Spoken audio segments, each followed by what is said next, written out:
Two global football superstars have worked their way over to Major League Soccer in the summer of 2025. And for today's video, we are going to be breaking down each transfer. Heung-Min Son on his way to LAFC. He's arrived. He's there. Thomas Müller has made his way to Canada. He has signed for the Vancouver Whitecaps. A massive summer for Major League Soccer. I couldn't think of anybody else better to join the show with me today and break everything down. We got Ananda from Cuna Galaxiana on today's show to help me figure out which one of these transfers and these massive signings is going to be more successful in their time, not just with their respective clubs, but with Major League Soccer as a whole. So, guys, first and foremost, Ananda, I'm pumped, man. This is going to be, honestly, bro, a crazy video. I think the fact that we're making this probably goes against the grain for a lot of different fans out there. There's probably a general consensus around the answer to this question, but we're going to go deep and really kind of go through pros, cons of each signing and see if there's a path to one being very clear-cut in terms of being more impactful, more successful long-term. So let's get into it, man. Guys, for today's video, how everything will kind of break out, we're going to jump into first is Heung-Min Son. We'll talk about his transfer specifically, go through pros and cons, his profile as a player. Same thing with Muller on his way to Vancouver. And then from there, really jump into side-by-side comparisons. And then towards the end, we're going to put our stamp on it, right? Who do we each believe is going to actually be more successful and why? So Ananda, man, let's get right to it, man. I think we both talked a lot about both of these transfers coming into this video. I think you had some interesting opinions talking about Heung-Min Son, some pre-context guys at home. Both of us, I keep up by my kit. I am an Arsenal fan. Ananda's a fellow Arsenal fan as well. And Galaxy fan. And so, Galaxy fan. Yeah, we're going to keep biases aside if we can. The thing is, though, I'm not going to hide behind it. It's like it is what it is, right? So, but let's look at some of the facts. I think if you, as I told you backstage, Jose, and shout out to everyone watching this video. Just wanted to say what's up to everyone. Thanks for inviting me back, Jose. But no, I mean, like you do the thought experiment, and this is what's so great about football in general is you come into it with a certain bias, a certain thought. I went on GOLZ TV. I mean, guys can pull up the tape. Yep. I went on GOLZ TV with you guys on the transfer window special, and I said that I would hate it as a Galaxy fan to see this. Now, I did caveat that though with a double signing, which we may get to that portion later in this video because I think that's an important detail in all this, a nuance, right? We've got to talk about the minutia in some of these conversations, but you do the thought experiment and you're like, wait, there might be something there. And so I'm just excited to kind of explore this to open even my mind into the possibility, right? Yeah, no, 100%, man, 100%. So, guys, look, again, kick back, have the conversation with us, debate with us down in the comments. We definitely want to get everybody's opinion in terms of how we're taking a look at each one of these transfers respectively. All right, so like we said before, let's start with Heung-Min Son. I know, Ananda, we were talking about this. You kind of prepared some data. We're going to look at all of that when we think about what he's actually bringing from his time as what most are considering to be legendary status with Spurs, with the Premier League, and bringing that experience over to Major League Soccer. So let's get it popping first with Son. And I think what we want to do first is dive right into the data. What do you think? We can dive right into the data, or I was actually just going to kick off the conversation, Jose, with something that I don't think both of us can refute or argue, and let's just get like the low-hanging fruit out of the way, which is for me, off the pitch, this is a home run. I can't debate that. I can't argue that. Like, this is a massive signing, not only for LAFC, but for the league in general. I mean, you saw sort of the hoopla on the first day of the press conference, his arrival, people tracking flights. I mean, Jose, this is, again, not trying to be too like drastic about this, but this is on a different scale, sort of the hoopla that when Messi came in, when Beckham came in, when Zlatan came in, these huge stars. So off the pitch, I'm not going to debate that. This is a huge signing. I mean, Koreatown in LA is going to be popping for the next, however many years that are on his contract. I got to check that. I think it's 3 years? Anyways, I got to check my notes real quick again. But yeah, man, like Koreatown is going to be absolutely popping. The marketability aspect of this is undeniable. And star power is, here in LA. I mean, and so I can't deny that. That impact is huge as a global brand. Yeah, no, 100%. And I think that, look, I'll be honest, I think that's the biggest impact Well, maybe that's not fair to him. I keep saying, and everyone who asks me about this transfer, I keep saying that I think that the biggest impact it will have will be the marketability of an expansion side in Major League Soccer. That is huge. It can't go really refuted in any direction, in my opinion, for all the reasons you just mentioned. But again, you think about how prolific he was in the Premier League for a club like Spurs. To work his way from that status over to Major League Soccer and already sort of carrying the ambassadorship that he carries, the influence that he carries on and off the pitch, bringing that to Major League Soccer is huge. So I do think that whether he does well or not, man, that opening game where we see him suit up on the pitch in that black and gold for the first time, bro, it's going to be something everybody's paying attention to, both here in the States and, again, like you mentioned, elsewhere, whether there's Spurs fans in England, all over the world, all of South Korea. Yeah, all of South Korea. And guys, I haven't been personally, but I had a couple creator friends of mine who have gone to just check it out and see what it's like to be in Korea. And dude, he's everywhere. He is quite literally everywhere.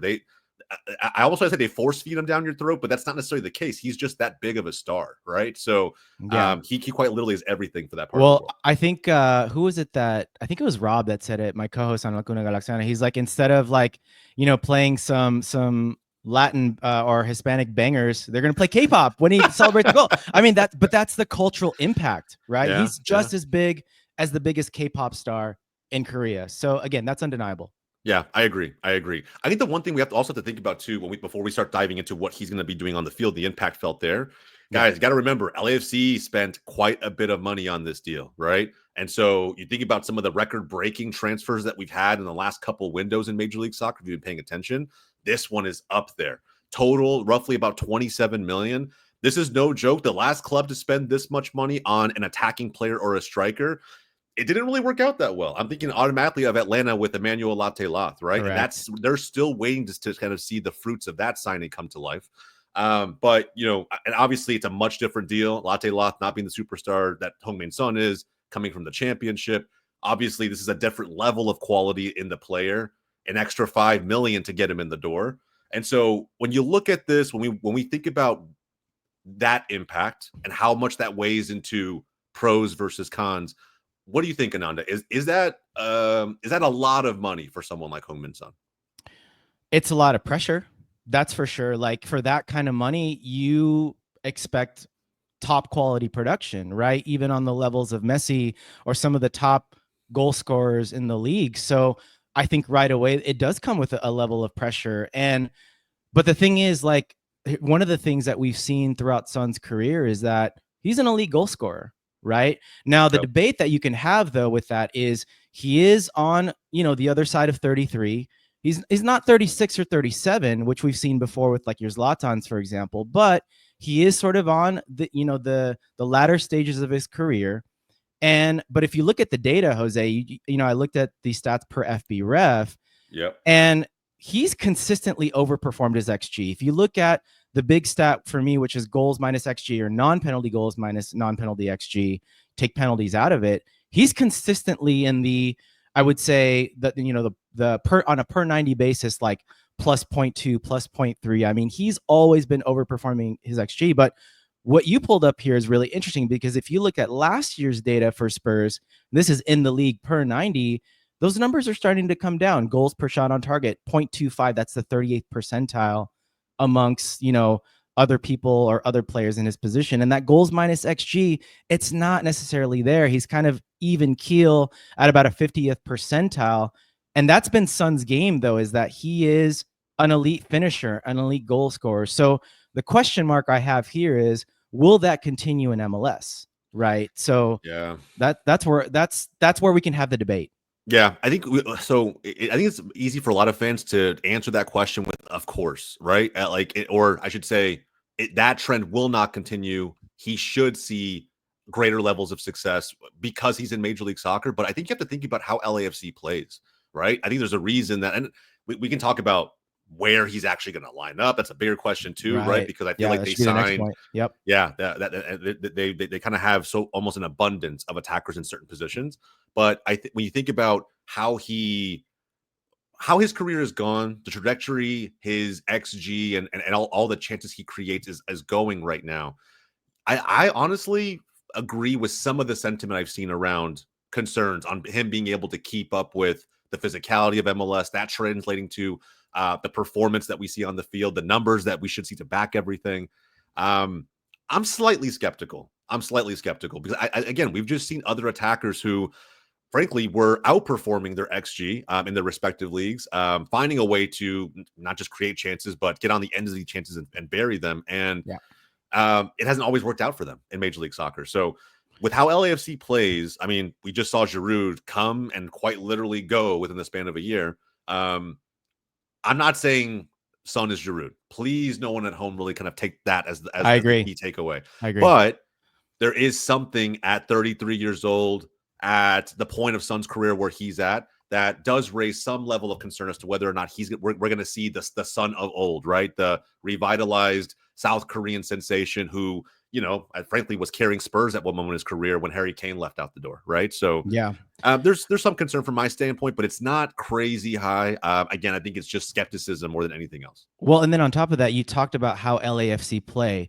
The one thing that was interesting when we analyzed El Tráficos this year, Jose, you're looking at the stats, was the number of big chances that LAFC creates. Now I'm looking at FOTMob right as we speak, and LAFC are kind of middle of the road this season, whereas the last two seasons, they were clearly in the top three of creating big chances. And one of the things that I consistently hear, you know, from our friends at Defenders of the Bank and some of these other podcasts from LAFC is they're a little bit, you know, perturbed by how many big chances Denny Bouanga misses. It's a lot. In fact.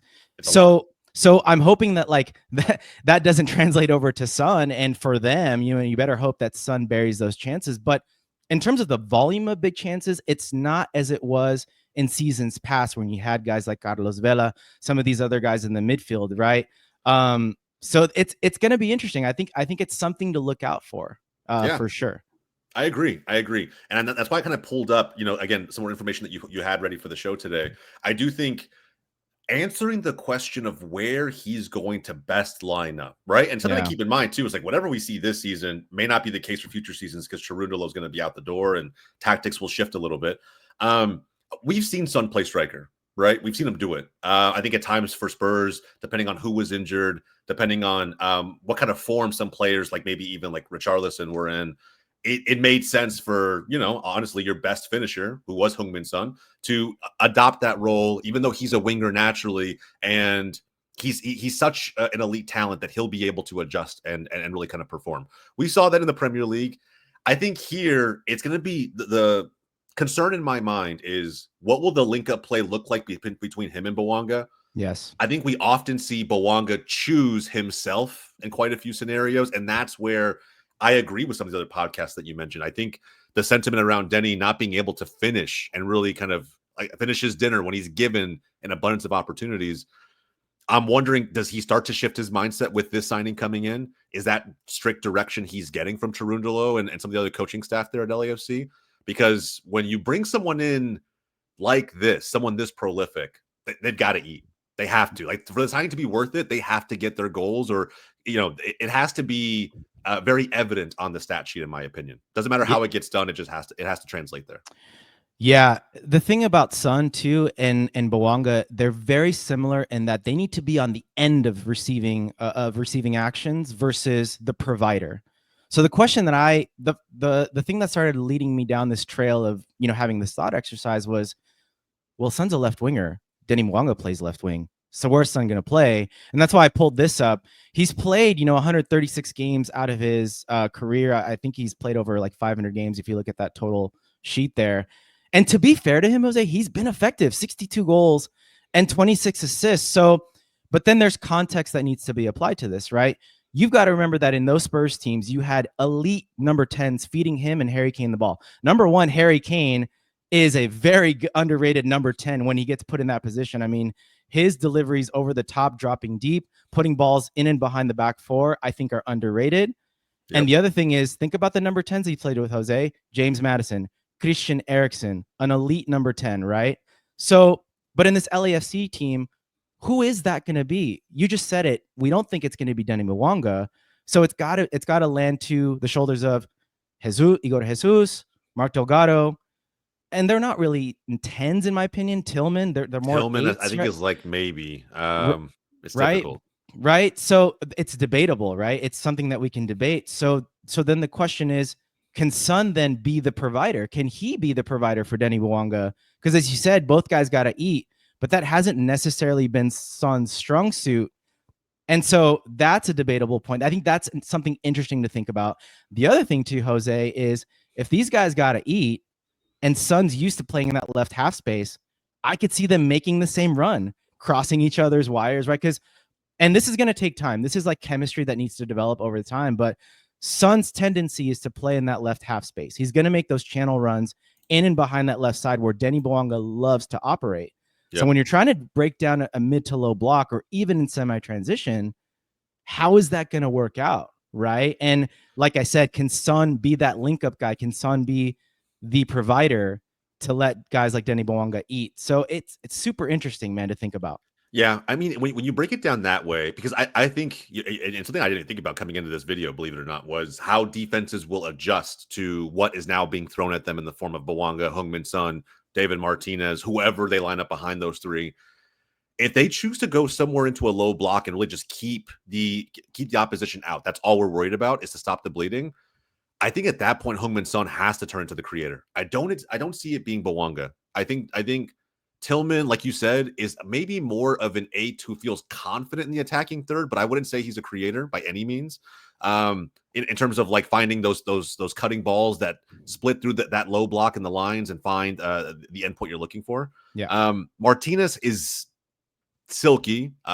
He's young, 19 years old. I think putting that responsibility on him is not foolish, but ill-advised. And so when you look at just the options that you have, I feel like Heung-Min Son probably is the most technical, the most creative, probably has the vision to see players in ways that other attackers in that lineup don't. So I don't know. If I'm Cherundolo, man, I really think that as much as it makes sense to have him maybe at the center forward position, maybe this is an opportunity to have him hang a little bit back, be more of the creator, and I don't know, even get guys like Jeremy Abobasi back involved, right, in the lineup in some form or fashion, because of what he offers you that other forwards really don't in that lineup. So yeah, I think you have some rotation options there. But then if you put him at number 10, I mean, he's never really played at number 10. You see him there, second striker. He's only played 46 matches, attacking midfield 19. He's never really been that guy. And then this goes back to my point of Son is the most effective at the end of service, not initiating the play necessarily. Could he adapt his game? It could be, but again, to me, the variance of that, like I haven't seen a track record of it, so I can't confidently say that he can adapt his game to that. Yeah, I'm wondering, and it's something that I probably should have like thought about it ahead of time, I think, but I'm almost wondering what he's had to do to adapt for his national team, right? Because I think for that team, right? I mean, you think about like what he has to be for that respective team. He probably has to be a little bit of everything, a jack of all trades on the offensive side of the ball. And probably does have to also be the creator in some form or fashion. I know with South Korea, the number of goals he has is insane, and everyone will highlight that as like really what he brings to any team. But I'm willing to bet if put in the scenario, he would be fine kind of accepting the responsibility of also initiating the creativity in this attack. We know LAFC can get down the field. We know in transition they are lethal, and like you said, the sheer volume of opportunities they can create, Son's going to get his chances to bury. Like those will be there, I think, just in transition, if anything else.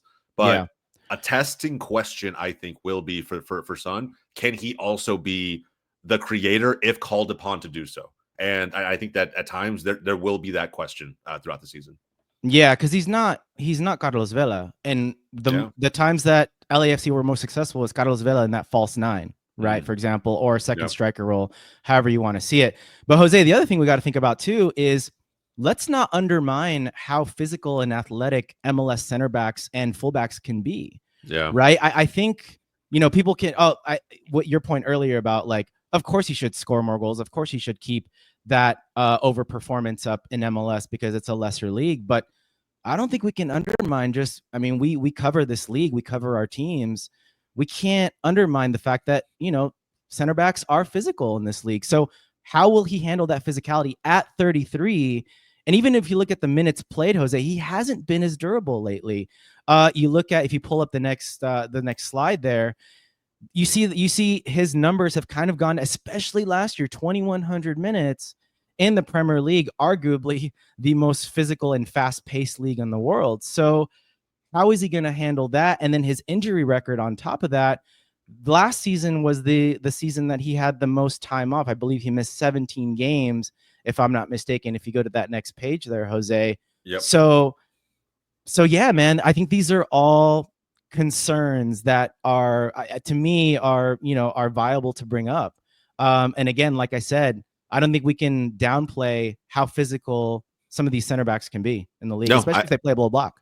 I agree. And that's why, and again, it almost reinforces, like, the more we have this conversation, that, like, it might be a hot take, but for that reason, do you make the gamble of putting him up there as a center forward or on the backside as a winger, and really having the confidence that he'll be able to line up and be physical as needed to contend with those center backs?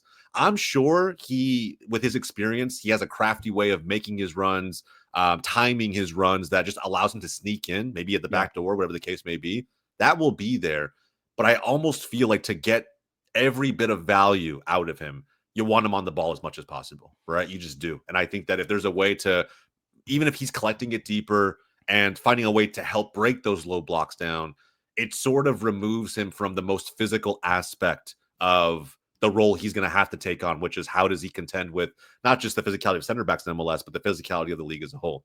And then of course, if he the other side of that coin, right, is if he does get the ball more often, is he more likely to just get, again, right, the easy thing to do as a defender is to take him out, to make sure that if he gets by me, the ball doesn't, or the man doesn't, right? And I think it's one of those scenarios I think defenders they'll have that mentality coming in to these challenges with him.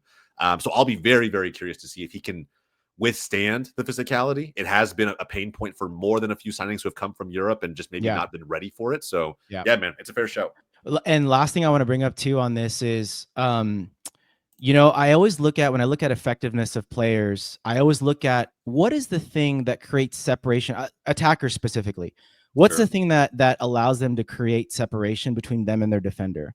You look at guys like Lamine Yamal, it's all up here. It's cerebral, right? It's not just the movement, but it's cerebral. He anticipates the defender's movement 2 moves in advance, and he does a little shimmy or a little drop of the shoulder. You look at guys like Ricky Puig, his burst over the first 5 yards with the ball is insane, and that's how create separation. The way Son has created separation before is just his top speed, his acceleration, and his burst, right? Not only over the first 5, but over the 30. I mean, we saw the Puskás Award goal that year was insane, right? But let's keep a spade a spade. He's not that player anymore physically. So then in this league, my question is, like, does he still have that separation? Does he still have that top speed?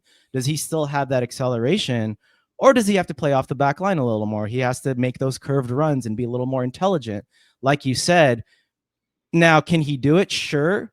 But that's not been his MO. His MO has been physically, he can outpace wingbacks. He can outpace center backs. Will that continue in this league? Question mark. Yeah, huge question mark. So I think we'll see. I don't want to give any consensus on what I believe will happen. I think at the end of the day, we know enough about him to have an expectation, but I do think in some form or fashion, he will have to alter his game. He'll have to kind of accept the responsibility of adapting to the new team, the new teammates that he has around him. And plain and simple, when the biggest value you bring to the table is, like you said, just his top line speed, his ability to find spaces behind back lines. If the service you're getting isn't as great as what you were getting with your previous team, if the vision from those same teammates isn't there, I think it's going to come down to whether or not he wants to be the one to start facilitating to make sure that his team can be successful as part of him now joining. Absolutely. So, massive question for LAFC. That was a great discussion, man. I think it's, again, in the comments, guys, let us know down below how you're feeling about Heung-Min Son. We know this is a massive signing, but there are several questions to be asked when it comes to the player himself. Now, let's move on to Thomas Müller, man. Is this kind of a low-key signing, believe it or not? It's kind of crazy. It didn't get anywhere near as much attention as I expected it to. And despite how you might feel about Muller, his time at Bayern Munich, the Bundesliga, whether or not the Bundesliga is necessarily one of the biggest leagues in the world, it is. But with that said, I understand why some fans may not be giving it the flowers that they're giving to the Heung-Min Son deal. But still, man, we can't argue. This is a massive signing. What was your reaction, Ananda, before we jump into like the breakdown? What was your reaction when you saw that a team like Vancouver was the one adding this piece? Yeah, I was happy for Vancouver, to be honest. I mean, that's probably the biggest name that they've had. I think I've seen in a lot of their circles that is probably the biggest name that they've ever had in their franchise. And what a coup, right? You pay your gam for your discovery rights because this league is what it is, which is that's a whole separate podcast, Jose. But I Insane, was man. honestly just happy for Vancouver. I mean, I watch them fairly frequently because of course they're my Western Conference opponents for the Galaxy. But every time I see them, I'm always impressed with they have especially under Vanni Sartini, and then the transition to this year they're just a good team, just a well-drilled team. They have a lot of very good players. Even though they lost Pedro Vite, and we Great talked about this too in your transfer video, and shout out Rob because he was the one that brought this up, which is now you lose Pedro Vite. Hey, Vancouver's needing a number 10. That's the clear plug, right, in the hole. And unlike Austin FC, they decided to pull the trigger on a number 10. So there you go. Shout out, We Are Austin TV, guys. Love you. Yeah, Guys. man. Shout out Ed and We Are Austin TV. Love those guys. But they pulled the trigger and they got him. They got their man. They got him. And what's crazy too is that we won't talk about it too much on today's video, but they did also free up another international roster slot. So there's more movement to be had with this organization. I will say this is the deal that Ananda referenced on your screen. Because of Muller's contract running up in Bayern, this deal could not have worked out better for the Whitecaps at the end of the day. Had to, again, discovery rights are their own sort of interesting bottleneck within MLS, but there is a way around it. You can pay to have those discovery rights, and that's exactly what they did. Negotiate a deal with FC Cincinnati for those rights, about $400K in TAM. It'll be a TAM deal for 2025, DP in 2026. Kind of an interesting deal all the way around. It would only happen in this league. But again, man, 35 years old, not terribly older than Heung-Min Son, who we just talked about. So I think from a number of perspectives, man, this is a great deal. And I think that what's really cool about it too is we talked a lot about what Heung-Min Son's bringing to LAFC off the pitch in terms of how much of an icon he is. Like, I don't want to pretend to understand what the Bavarian or German community might look like up in Canada, but this is a huge coup, man, a legend in every aspect, a World Cup winner, a Champions League winner, a Bundesliga winner, a winner in every phase of his career. And whether you're a big fan of how he plays the game or not, you can't argue. He's got the numbers and the data to back up his, what will go down as somewhat of a legendary status at the end of it all. So yeah, the one thing that the first thing I thought about when just kind of like when we had this thought exercise and I started preparing for the show, which is, man, Jose, Thomas Müller is a winner. He is a winner and a proven winner at the highest level in this sport, right? He's a World Cup winner. He's a 2-time Champions League winner. And even I'm going to speak from experience. Like when we got Marco Reus, I was excited, but the fact for one reason or another, he, in terms of accolades, he's nowhere near Thomas Müller, but in terms of, skill set and the way he plays the game, I mean, he is that sort of level player, but Thomas Müller, I have to admit it, he's a cut above, right? Yeah. He's a cut above Marco Reus in terms of the winning mentality. And what was the one thing we talked about, Jose, in that video that we did with you guys, which is what teams need to make a move now, which teams need to cement themselves as MLS Cup contenders. Vancouver just did it with this move, bro. They're in second place. They're in the top 4 in the West. A great chance to come out of the West. Boy, this is a statement signing. Yeah, and look at all these trophies, right? And again, whether you feel like Muller's a product of the Bayern system and the stranglehold they have on the Bundesliga, that may be true, and I guess in some one-off instances. But dude, to be there this long and see the levels of success that he has in general, the trophy cabinet in general, you can't put all of that on the club. I think at the end of the day, Muller has earned every one of these accolades that he has. And again, you compare it to someone like Heung-Min Son, who was able to kind of get that elusive trophy at the end of his time with Spurs, and that's great to see for if you're a Spurs fan. But I think coming into this league and who's really coming in as the proven winner, no one can argue. There is no argument. I think Thomas Müller is through and through won more in his time with Bayern than likely most MLS players will ever see in their careers. And so, it's kind of crazy when you just weigh up the pros and cons for these two transfers from that perspective alone. Yeah. So, I mean, clearly he's going to bring a level of leadership, a level of winning mentality into Vancouver that maybe they haven't had before. And so I'm going to bet on Thomas Müller on this one, that he can, get that team to make a very deep MLS, because they're in a great position, Jose, an absolutely great position. And so it'll be fun to watch. I'm not going to guarantee anything, but what I am going to guarantee is I think Thomas Müller is going to raise the floor of this team in terms of mentality and quality. Yeah, I think so too. Let's talk about his pros really quickly. I think we talked a lot about his winning mentality, what he brings in terms of just proven success over to an organization like Vancouver.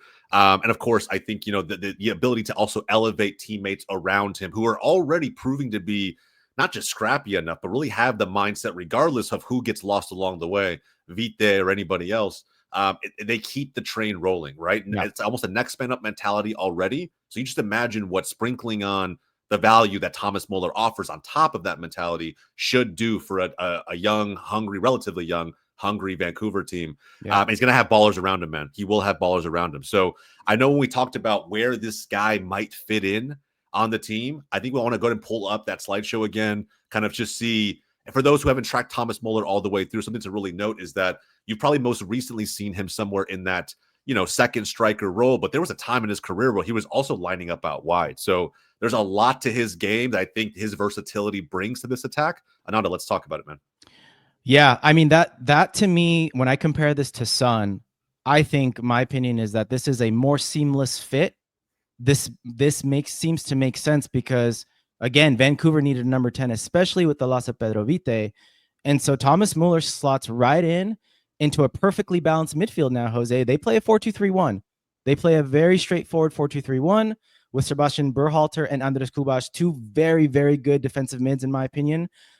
Now you can argue that with that midfield three, they arguably have one of the best midfields, if not only Western Conference, in all of MLS, Jose. That is a very, very balanced midfield.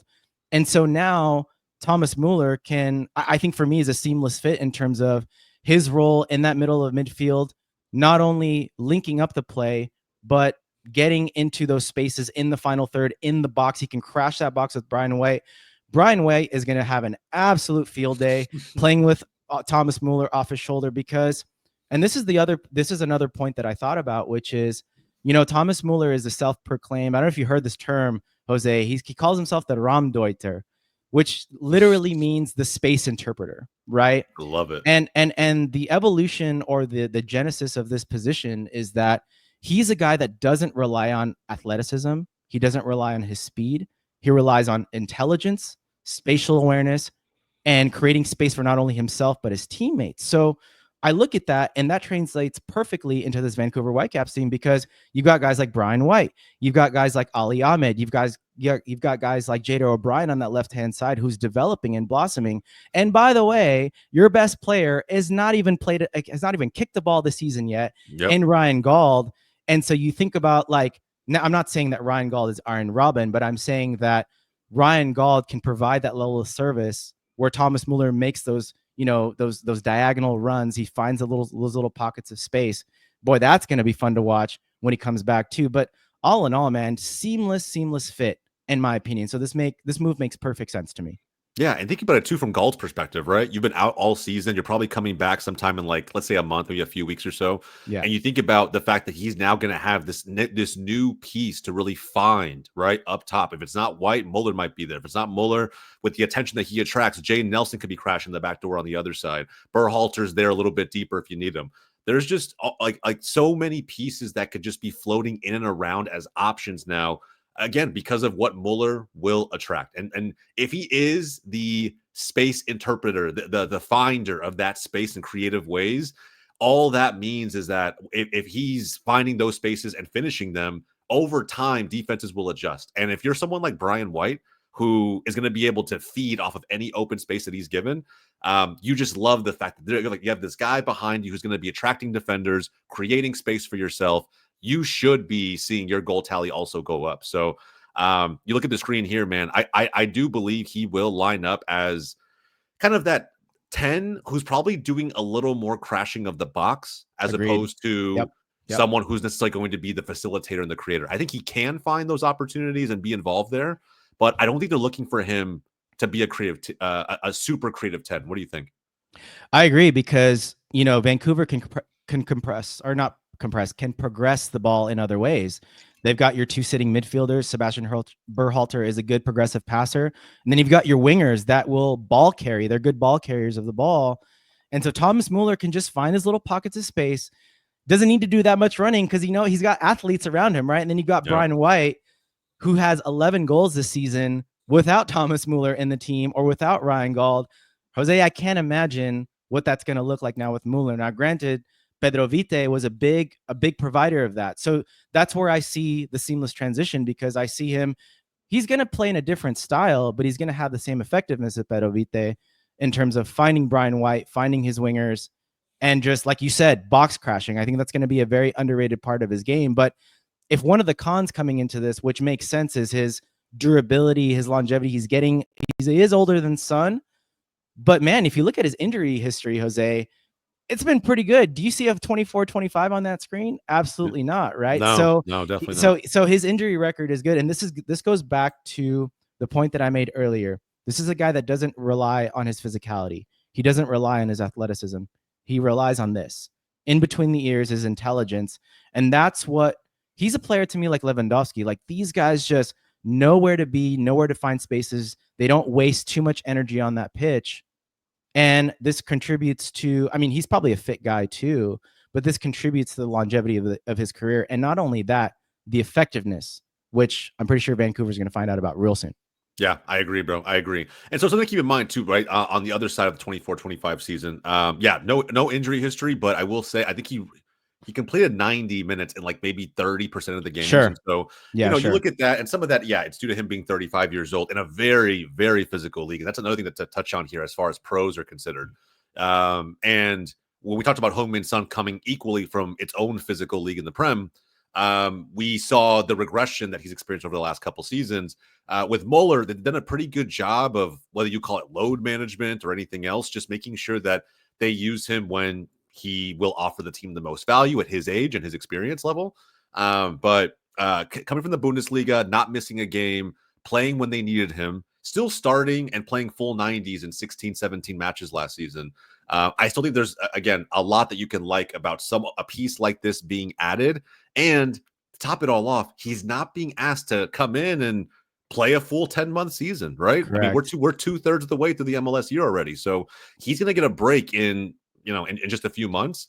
And so you like to think that for these few months that he's there, to make the most, use, I guess you could say, to get the most value out of this current season, the 2025 MLS season, there's a lot. You're not asking a ton of him physically. It's like, Thomas, can you give me 2 to 3 solid months as we get ready for playoffs? And then, of course, help us go on that Cinderella run. I say Cinderella because at the end of the day, Vancouver seemingly cannot really get past maybe the second round of playoffs more years often than not. And so this will be very, very interesting to see if he can have that impact by the time we get to September, October. I think it becomes very, very interesting to talk about. So yeah, and you have enough fail safes, man. Ryan Gauld can slot in when he comes back. You've got a couple of guys on the bench. Again, you can move pieces around. Ali Ahmed's, I think he's currently injured. He's missed a couple of games recently, but he's still yet to come back. And speaking from experience, Jose, I really see this. I liken this a lot to the Marco Reus move we made last year. You just need that little extra quality, whether it's for us or for the Galaxy. It was his free kick delivery, right? He can be sort of that rabbit out of the hat. He can pull out a magical moment. And Thomas Muller, to me, is also that similar type of player. But again, they do it in different ways. But this is a statement. This is like a gamble on Vancouver's part to say, hey, like, we're going to make a real big push here. We just need that level of or added quality to make that push. Yeah. I think the one point I want to kind of sort of wrap on this on the Muller point is, I don't know if when I think about how fans will measure success, right? I mean, look, hindsight's always 2020. We like to have a lot of these conversations after the fact, but if we're going to come in here and really kind of preview what production could look like, I feel like when you bring in 2 attackers into a league, 2 icons into a league that are attackers, the measuring stick is always going to be production. And I think for Heung-Min Son, that should reign true. I don't know if that should reign true with Muller. I think that there's a lot that he could do for this team that won't necessarily have to hinge upon GA. But maybe I'm wrong. Maybe I'm biased in looking at this. I feel like I feel like he will get his goals, don't get me wrong. but I feel like we'll have to actually use the eye test to determine how impactful this signing really is because of what he's being asked to do. And frankly, the type of player that he is. He's never been a player to run at people or have the hardest shot or been the most clinical finisher. He just happens to be the guy that's in the right place at the right time for well over a decade now, and it's worked out pretty damn well for him. How do you see this? Do you think that it's going to be fair to both players to really measure them on the same measuring stick when it comes to production? Yeah, it's a good question. Because part of this too, something that's ringing through my head is, I guess, in terms of trophies, right? Like, I see that as a big measuring stick too. So it's like for example, Marco Reus, like he got the Galaxy a chip, right? That's to me, that's like the ultimate sign is winning, right? But if you talk about, let's put that conversation aside for a second, but I think that's a big piece of this. But if you look at just production, here's all I'll say. I think that for both teams to be successful, Son needs to have more goals for LAFC, whereas Thomas Müller needs to have more assists. So, for example, I look at Marco Reus's production this year. He's got 5 goals, 7 assists. Now, I'm pretty sure LA Galaxy fans didn't think that he would have to play this much. Ricky's injury threw a huge monkey wrench into that. Yeah. But bro, like 5 goals, 7 assists for 20 some odd games where we didn't really expect him to play much. I think that's pretty good. So I'm looking at Thomas Müller now. Maybe for him, it's more like 2 and 8, like after 20 something games, like something like that. But that's kind of how I'm seeing the production. I don't know if I'd put a number on it necessarily, but all I'm going to say is I think for both teams to be effective, Son has to score more goals and Thomas Müller has to rack up the assist numbers to really, fire that Vancouver team. And I think he will, man. I think that Muller, well, we're going to see it on the scoreboards or the final box score. Muller to Brian White. Muller to Brian White. Like, I really do. Yeah, I think so too. I think it's like if they can find a way to gel really quickly, that'll be very, very telling of what we can expect Vancouver in the home stretch of the season. And man, I can only imagine what a Vancouver team who's somehow able to produce more offensively, be more fluid, and have this piece that just again, whether it's through facilitation of actual volume of attacks or just finding spaces that previously weren't there, couldn't be found on the field to open up other players. Winning cures everything, but at the end of the day, if they somehow become more potent offensively, Vancouver's going to be a scary, scary team in the playoffs. And the same is true for LAFC. The same is true for them as well, right? If Bouanga and Son can find a way to build that chemistry very quickly, be okay, I guess, somewhat sharing that spotlight because it's been on Denny Bouanga for so long now. It really has been his team. How is he going to kind of react with sharing now some of this spotlight with one of the biggest icons in global football? So it'll be very interesting, man. Very, very interesting. Can I throw in just a last little point that absolutely. maybe something to noodle on, which is maybe another way to look at this too, Jose, to answer your question is how well do each produce in the big moments? You buy these players to produce in the biggest of moments. You need a goal. You need an assist. You need that penalty kick. I don't know if Son's going to take penalties or whatnot, but whatever that big moment is, can they produce? For example, for us, Marco Reus last year, we were tied 1-1 against Minnesota. Free kick in our edge of the box, puts it in on a plate, and he that moment pushed us to that win against Minnesota. So how do they deliver in the big moments? That's got to be a measuring stick as well. 100%, man. Football's a game of moments through and through. And I think it's even if you don't start off on the right foot, it's crazy how one big moment can just change everything, the entire trajectory of a player's time with a specific club. And so we've seen it with Royce. And again, this was at a time too when Galaxy fans, stop me if I'm wrong, Ananda, but we're somewhat maybe starting to write off Royce or maybe just feeling like this wasn't necessarily the signing the team needed. And now it's like he has truly filled shoes, stepped up in a moment where the ball maker, the playmaker, the ball carrier wasn't available, and now it looks like it worked out. And so again, it's crazy what one big moment can do for either one of these players. And again, you have one who's truly a serial winner versus one that I think maybe felt should have been for how prolific he actually is and for the teams he's been a part of as part of his career. Good way to put it. Yeah. So let's answer the question, man. We'll start with you, Ananda. Who do you think is going to end up being the more successful transfer and why? Oh, Jose, I hate how you're putting me in the spot. So should I cop out on this one? But because the way I think about it is, again, my measuring stick is going to be championships. And if I look at this year alone, Jose, Vancouver's got an excellent shot. I think a better shot than LAFC. And maybe this is, again, we talk about these conversations, but we can't talk about things in isolation. I think one thing, I'll bring up two things actually. One, for LAFC, I think that's a big negative is Aaron Long's a huge miss for them, Jose. Yeah. Eddie Segura is not it. So if you talk about like advancing in the playoffs and getting those big victories, like the defense, I mean, we always say it, right? Defense wins championships. And I think that's a bigger loss. And maybe this is a hot take on my part, but if LAFC signed a top level center back instead of Son, I would be like, oh snap, like let me look at that, right? Like even a guy like Sergio Ramos, or you throw whatever name you want in there, right? Like that would have been interesting to me. So that's one piece of this. So I think, you know, from that aspect, Muller has a better chance for me in terms of the fit that we talked about, in terms of what he provides Vancouver, the winning mentality, and the position that Vancouver are right now versus LAFC. So that's one thing to consider. But the other thing to consider is, I don't know if Steve Cherundolo is going to get the best out of Heung-Min Son. Maybe that's a controversial take, but he hasn't shown me or a lot of LAFC fans, to be fair. Again, I'm not an LAFC fan. I just want to make that clear. It almost sounded like it was, but from what I'm hearing in those circles, right? Like I don't know if he's going to get the best out of him because, like you said, there's this positional conundrum that Steve Cherundolo has to figure out, and he has to get the best out of his best player, still his talisman, Denny Bwanga, and Heung-Min Son. So I think that's like it might take a while for that things to, I don't think it's going to happen right away. We might see the best of Son next season, right? Or the season after that. And by that point, will his physical attributes wane away too much? Will he pick up a knock or an injury, or will that sort of catch up to him? You never know.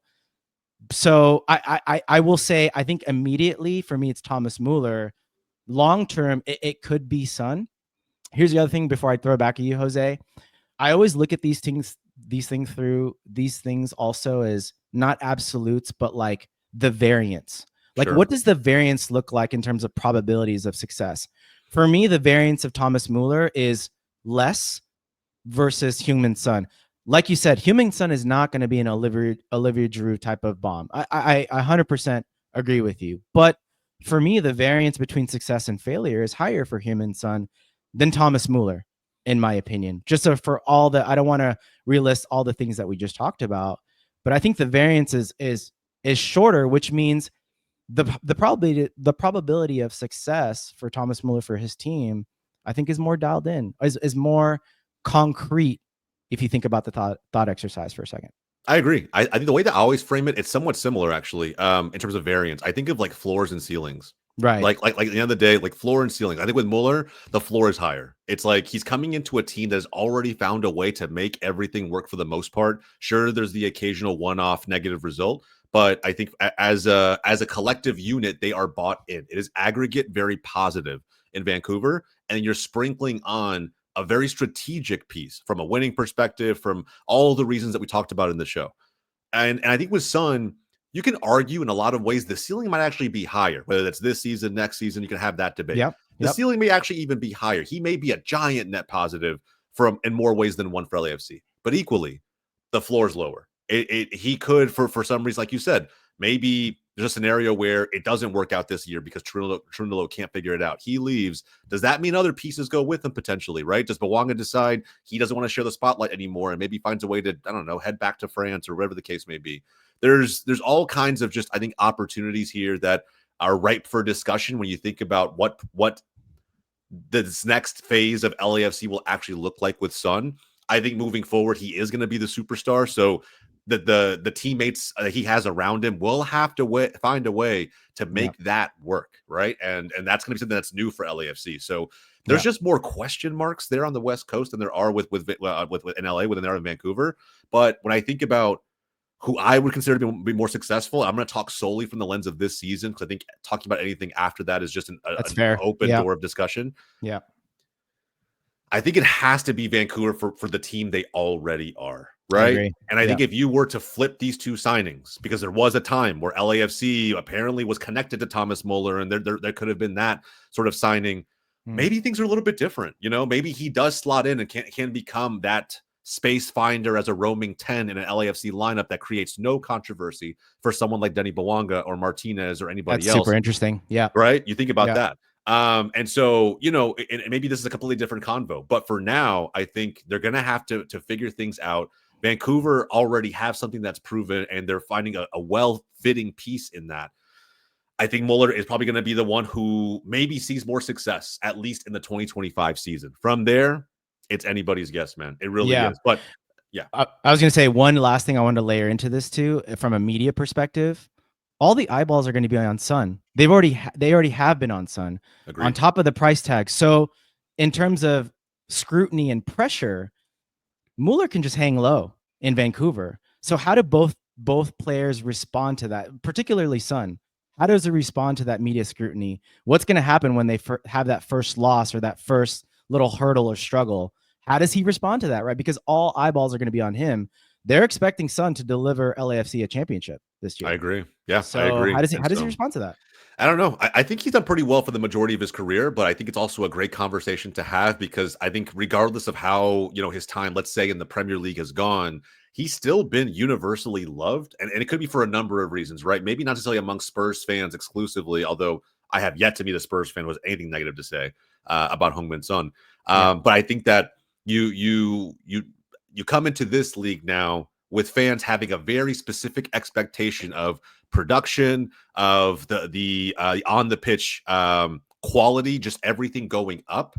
If it doesn't meet those expectations, regardless of how ridiculous or outlandish they may be, you're right. There's going to be just a level of scrutiny that comes because at the end of the day, Heung-Min Son doesn't really have any sort of mainstay predisposition or buy-in with this fan base, right? It's just the next global icon to have worked their way to this club, and everyone's hoping he produces. But if he doesn't, there will be questions asked. And so, and I think if Muller faces, similar hurdles or obstacles in his time with Vancouver, I just don't know if it's going to be quite as harsh, right? I agree. For a number of reasons. Maybe it's the market that he's in, but absolutely, it's just not going to be quite as much blowback that he gets from either the media, the fans, whatever the case may be. I think in a lot of ways they feel like maybe somewhat fortunate to have a player of this caliber jump into their team. So, so yeah, man. Look, guys, you have our takes, right? From a number of perspectives, I think there's a lot to be excited about, regardless of who we're talking about, whether it's Thomas Müller, Heung-Min Son,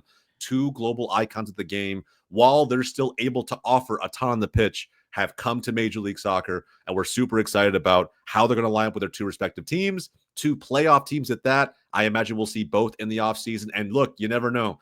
LAFC and Vancouver have this weird history in the postseason.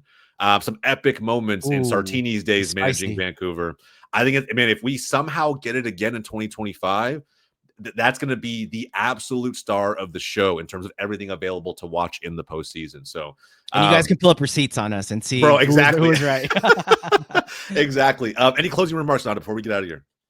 No, man. I think I would encourage every listener, fans, to do these thought experiments and to be open-minded because, again, as I said on GOLZ TV, and the first time I was like, oh yeah, this is a slam dunk for LAFC. What a great signing, his pedigree, etc. But you peel the layers back and you look at some of the statistics and you do your own research and you say, wait, what if? And I think this was a good example of that. Not to be a contrarian for contrarian's sake, as I always say, but to have that thought experiment and to be open-minded, because you know what? I'm going to bring this up, Jose. We all thought that the Galaxy were going to be a top 4 team. I said they were going to be like 5th or something. I think you called me crazy when we were on your show earlier in the year. But to be fair, Taylor Twellman said that the Galaxy are going to struggle making the playoffs. And everyone's like, no, you're crazy. Look what happened. Here we are.